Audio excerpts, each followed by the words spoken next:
আজকে আমরা শুনব অর্থ অধ্যাদেশ ২০২৫-এর পডকাস্ট। এই পডকাস্ট থেকে আপনারা অর্থ অধ্যাদেশ ২০২৫ সম্পর্কে একটা বিস্তারিত ধারণা পাবেন। তো চলুন শুরু করি। আচ্ছা, চলুন বিষয়টা একটু খুলে বলি। পরিবারের সুবিধার জন্য হয়তো কেউ দ্বিতীয় একটা গাড়ি কেনার পরিকল্পনা করছে, আর ঠিক তখনই দেখা গেল সরকারি করের খাতা অনুযায়ী সেই গাড়ি কেনার মাশুল এমনভাবে দিতে হচ্ছে যেন মেরু অঞ্চলের বরফ গলানোর জন্য এককভাবে ওই একটা গাড়িই দায়ী। হ্যাঁ, বিষয়টা অনেকটা সেরকমই দাঁড়িয়েছে এবার। ঠিক।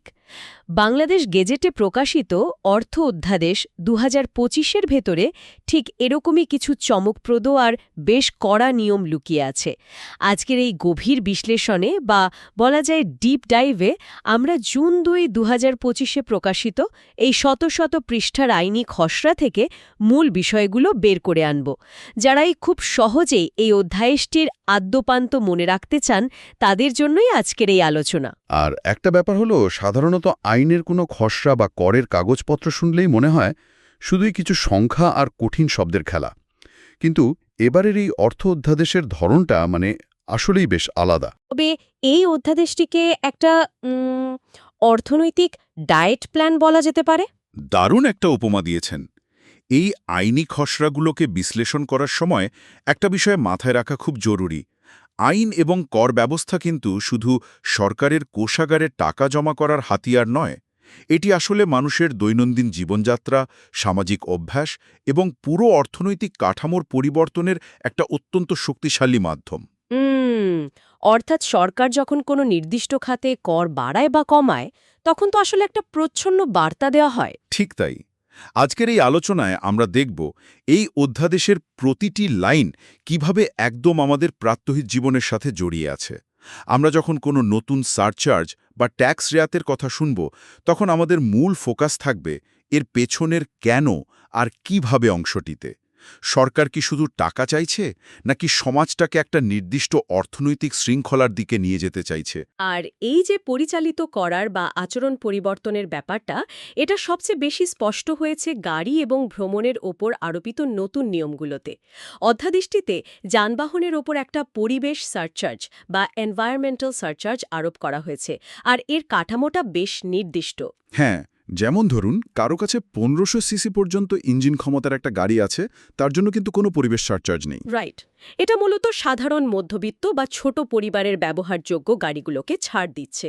কিন্তু যখনই গাড়ির সিসি এর চেয়ে বেশি হবে, তখনই সিসি ভেদে এই সারচার্জ দিতে হবে। সিসির ওপর ভিত্তি করে এই সারচার্জের পরিমাণ সর্বোচ্চ ৩,৫০,০০০ টাকা পর্যন্ত হতে পারে। আর সবচেয়ে কড়াকড়ির জায়গাটা হলো একাধিক গাড়ির মালিকানার ক্ষেত্রে। এই জায়গাটা একটু বিস্তারিত বলা দরকার। কারো নামে যদি একাধিক গাড়ি থাকে, তবে দ্বিতীয় গাড়ি বা পরবর্তী প্রতিটি গাড়ির জন্য সারচার্জ বা করের হার সাধারণ হারের চেয়ে অনেক বেশি হবে। এটা অনেকটা গ্যারেজের জন্য কার্বন ডাইঅক্সাইড বা পরিবেশ বান্ধব হওয়ার কড়াকড়ি। সরকার কি আসলে চাইছে মানুষ গাড়ি কেনা কমিয়ে দিক? এখানে সবচেয়ে চমকপ্রদ বিষয়টা হলো, সরকার মূলত একটা ঢিলে দুটো উদ্দেশ্য হাসিলের চেষ্টা করছে। প্রথমত, আমরা সবাই জানি যানজট আমাদের শহরগুলোর কতটা বড় একটা সমস্যা। রাস্তায় ব্যক্তিগত গাড়ির সংখ্যা একটা সহনীয় পর্যায়ে রাখাটা এখন নগর পরিকল্পনার অন্যতম প্রধান শর্ত। বিশেষ করে মেট্রোপলিটন এলাকাগুলোতে। একদম। আর দ্বিতীয়ত হচ্ছে পরিবেশ দূষণ নিয়ন্ত্রণ। একাধিক গাড়ির ওপর যখন জ্যামিতিক হারে উচ্চ হারে কর বসানো হচ্ছে, তখন আসলে বিলাসবহুল জীবনযাপনের ওপর একটা অর্থনৈতিক হ্রাস টানা হচ্ছে। মানে যার একটা গাড়ি আছে, তার হয়তো যাতায়াতের জন্য সেটা সত্যিই খুব প্রয়োজন। রাইট। কিন্তু যার ২ বা ৩টে গাড়ি আছে, সেটা অনেকটাই বিলাসের পর্যায়ে পড়ে। তাই পরিবেশের ক্ষতি করে রাস্তায় যানজট বাড়িয়ে কেউ যদি এই বিলাসিতা করতে চায়, তবে তাকে পরিবেশ রক্ষার জন্য একটা বড় অঙ্কের মূল্য চোকাতে হবে। এটা তো মানুষের বিহেভিয়ারাল ইকোনমিক্স বা আচরণগত অর্থনীতির একটা চমৎকার প্রয়োগ। অর্থনৈতিক জরিমানার ভয় দেখিয়ে পরিবেশ বান্ধব সিদ্ধান্ত নিতে বাধ্য করা হচ্ছে। আর মানুষের এই আচরণ পরিবর্তনের চেষ্টাটা কিন্তু ভ্রমণ কর বা ট্রাভেল ট্যাক্সের ক্ষেত্রেও দেখা যাচ্ছে। হ্যাঁ, সেখানেও বেশ কিছু পরিবর্তন এসেছে এবার। যেমন ধরুন, দেশের ভেতরে আকাশপথে ভ্রমণের জন্য এখন ২০০ টাকা কর নির্ধারণ করা হয়েছে। আবার যারা দেশের বাইরে যাচ্ছেন, তাদের গন্তব্যের ওপর ভিত্তি করে করের হার আলাদা করে দেওয়া হয়েছে। উত্তর আমেরিকা, ইউরোপ, সার্কভুক্ত দেশ এক এক জায়গার জন্য এক এক রকম ভ্রমণ কর। এর পিছনের যুক্তিটা হল সামর্থ্যের উপর ভিত্তি করে কর আরোপ করা। অর্থনীতি তো যেটাকে প্রোগ্রেসিভ ট্যাক্সেশন বা প্রগতিশীল কর বলা হয়। মানে যিনি যত দূরে বা যত ব্যয়বহুল গন্তব্যে যাবেন, দেশের অর্থনীতিতে তার অবদান রাখার পরিমাণও তত বেশি হতে হবে। দেশের ভেতরে আকাশপথে যাতায়াত তো এখন আর আগের মতো চরম বিলাসী কোনো বিষয় নয়। অনেকেই কাজের প্রয়োজনে দ্রুত যাতায়াতের জন্য এটা ব্যবহার করেন। ঠিক বলেছেন। তাই সেখানে করের হার তুলনামূলকভাবে কম রেখে ইউরোপ বা আমেরিকায় ভ্রমণকারীদের ওপর বেশি কর বসানো হয়েছে। কারণ যিনি ইউরোপ ভ্রমণ করার মতো আর্থিক সামর্থ্য রাখেন, তিনি স্বভাবতই রাষ্ট্রের কোষাগারে বেশি অবদান রাখার ক্ষমতা রাখেন। এটা কর ব্যবস্থা একটা সমতা নিয়ে আসে। এই প্রগতিশীলতার বিষয়টা ধরে এবার আমরা একটু কর্পোরেট জগতের দিকে নজর দিতে পারি, কারণ অধ্যাদেশের সবচেয়ে উল্লেখযোগ্য পরিবর্তনগুলো সম্ভবত সেখানেই এসেছে।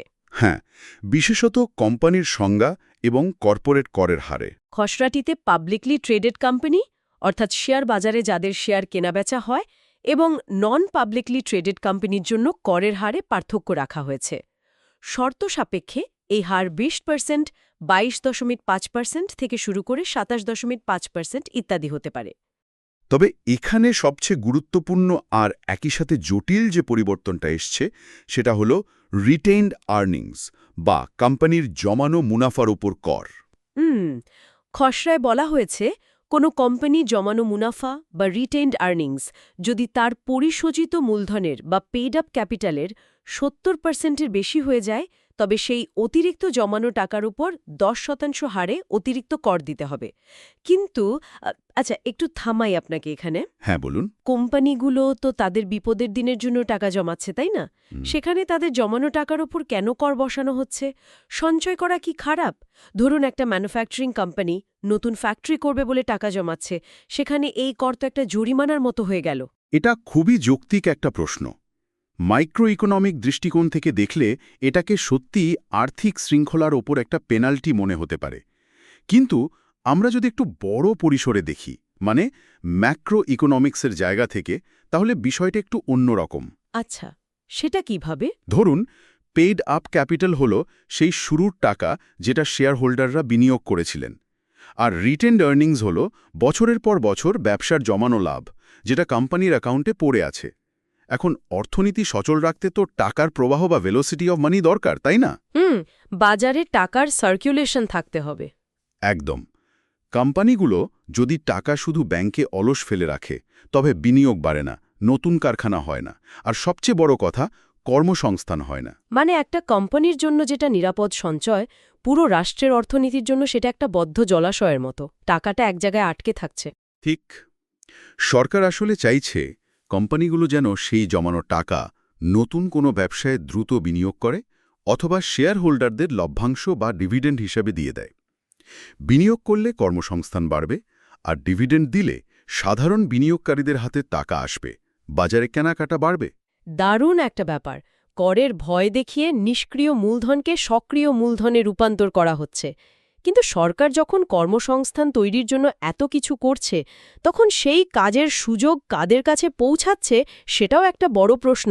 আর ঠিক এখানেই অর্থ অধ্যাদেশ 2025-এর অত্যন্ত মানবিক একটা দিক বা সোশ্যাল ইনক্লুশনের ব্যাপারটা সামনে চলে আসে। হ্যাঁ, এই জায়গাটা আমার কাছে পলিসি মেকিংয়ের একটা মাস্টার স্ট্রোক মনে হয়েছে। কার আহা মুহূর্ত। কর যে শুধু নেয়ার জন্য নয়, বরং দেয়ার জন্য হতে পারে, তার প্রমাণ এই ধারাটি। খসড়া অধ্যাদেশে বলা হয়েছে, কোনো প্রতিষ্ঠান যদি তাদের মোট জনবলের 10% অথবা 25 জনের বেশি শারীরিক প্রতিবন্ধী, মানে পার্সন উইথ ডিসেবিলিটি ব্যক্তিদের নিয়োগ দেয়, তবে ওই প্রতিষ্ঠান প্রদেয় করের 5% অথবা ওই কর্মীদের পরিশোধিত বেতনের 75% কর রেয়াত পাবে। এই দুটোর মধ্যে যেটি কম সেটা ছাড় পাবে। আর সবচেয়ে ভালো দিক হলো, ঠিক একইভাবে তৃতীয় লিঙ্গের বা থার্ড জেন্ডার মানুষদের নিয়োগ দিলেও প্রতিষ্ঠানগুলো একই হারে কর রেয়াত বা ছাড় পাবে। বাহ! এতদিন তো কর্পোরেট প্রতিষ্ঠানগুলো মূলত তাদের সিএসআর বা কর্পোরেট সোশ্যাল রেসপন্সিবিলিটি ফান্ডের আওতায় সুবিধাবঞ্চিত মানুষদের সাহায্য করত। ঠিক। কিন্তু এবার সরকার বিষয়টাকে সরাসরি ব্যালেন্স শিটের লাভের অঙ্কের সাথে জুড়ে দিয়েছে। যদি আমরা বিশ্লেষণ করি যে কিভাবে এই একটা মাত্র আইন হাজার হাজার প্রতিবন্ধী এবং তৃতীয় লিঙ্গের মানুষের জীবন বদলে দিতে পারে, ব্যাপারটা আসলেই অসাধারণ। কর্পোরেট প্রতিষ্ঠানগুলো এখন শুধু সামাজিক দায়বদ্ধতা থেকে নয়, বরং সরাসরি নিজেদের অর্থনৈতিক সুবিধা পেতে এই প্রান্তিক জনগোষ্ঠীকে চাকরিতে নেবে। আর তারা যখন অর্থনীতির মূল স্রোতে যুক্ত হবেন, তখন তাদের জীবনযাত্রার মান তো উন্নত হবেই, পাশাপাশি তারা নিজেরাও একসময় করদাতা হিসেবে আবির্ভূত হবেন। একদম, এটা একটা চক্রাকার প্রক্রিয়া যা পরোক্ষভাবে দেশের অর্থনীতিকেই শক্তিশালী করছে। কিন্তু এই যে প্রান্তিক মানুষদের অর্থনীতির মূল স্রোতে নিয়ে আসার চেষ্টা, এর জন্য তো রাষ্ট্রের প্রচুর অর্থের প্রয়োজন। এই সামাজিক অন্তর্ভুক্তি বা কর রেয়াতের ঘাটতি মেটানোর বিশাল অঙ্কের মূলধন আসবে কোথা থেকে? এই প্রশ্নটা আমাদের নিয়ে যায় অধ্যাদেশের একদম ভিন্ন একটা দিকে। ওয়েলথ সারচার্জ বা সম্পদ সারচার্জের দিকে, তাই তো? হ্যাঁ, এতক্ষণ আমরা কর ছাড়ের কথা বলছিলাম, এবার একটু সম্পদে শীর্ষ চূড়ায় থাকা মানুষদের দিকে নজর দেয়া যাক। খসড়া অনুযায়ী নেট সম্পদের মূল্যের ওপর ভিত্তি করে সারচার্জ বসানো হয়েছে।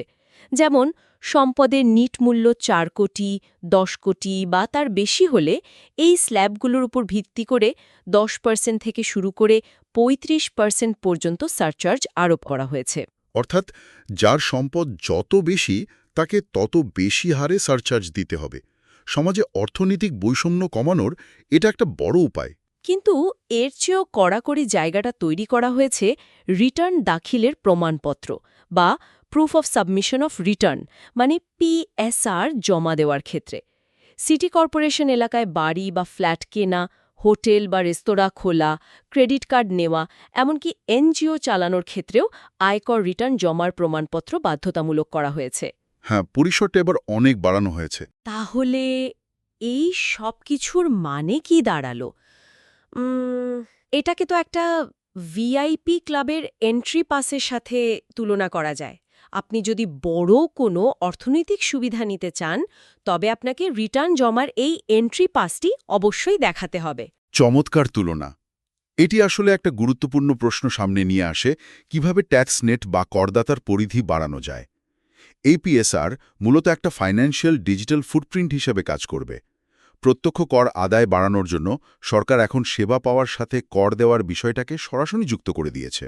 মানে কেউ চাইলেও আর সিস্টেমের রাডারের নিচ দিয়ে বড় কোনো অর্থনৈতিক সুবিধা নিতে পারবে না। কর ব্যবস্থার আনুষ্ঠানিক কাঠামোর ভেতরে তাকে আসতেই হবে। একদম ঠিক। অপ্রদর্শিত আয়কে মূলধারায় নিয়ে আসার এটা একটা দারুণ ফিল্টার বা ছাঁকনি। আলোচনার একেবারে শেষ পর্যায়ে এসে যদি পুরো অর্থ অধ্যাদেশ 2025কে আমরা একটু সারসংক্ষেপ করি, তবে এটি আসলে 3টি মূল পিলারের উপর দাঁড়িয়ে আছে। প্রথমত, পরিবেশ রক্ষা, যেখানে গাড়ির উপর সারচার্জ বসিয়ে কার্বন নির্গমন কমানোর চেষ্টা করা হয়েছে।